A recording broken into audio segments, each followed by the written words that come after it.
5 गैर इखलाकी सवालात जिससे मुकम्मल तौर पे आपको परहेज करनी चाहिए।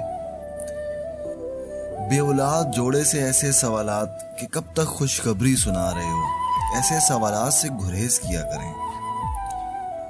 रिश्ते के इंतजार में बैठी लड़की से और रिश्ते की कोई बात चली, इट्स मीन कि कोई रिश्ते के इंतजार में कोई लड़की बैठी हो तो लोग उससे बेगुनस सवालात करते हैं कि रिश्ते की कोई बात चली, भाई रिश्ता कर रहे हो बेटी का, किसी ने रिश्ता मांगा।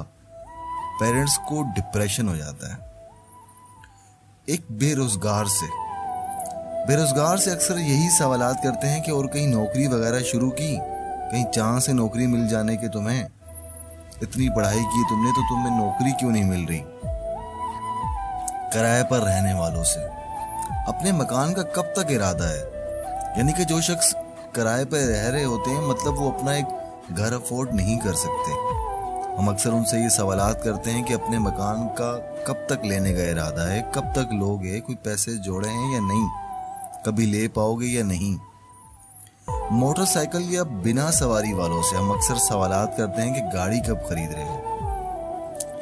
उस इंसान पर क्या गुजरती होगी कि जिसके पास एक मोटरसाइकिल या वो बिना सवारी के है और आप उससे ये सवाल कर रहे हो कि गाड़ी कब खरीद रहे हो। अगर उसके पास इतने पैसे गाड़ी के होते तो वो कभी बाइक या बिना सवारी के ना घूमता। ये तमाम सवालात आपकी रोजमर्रा की जिंदगी में इर्द गिर्द घूमते होंगे आपके, तो इन सवालों को हमेशा के लिए अपनी डिक्शनरी से डिलीट कर दें।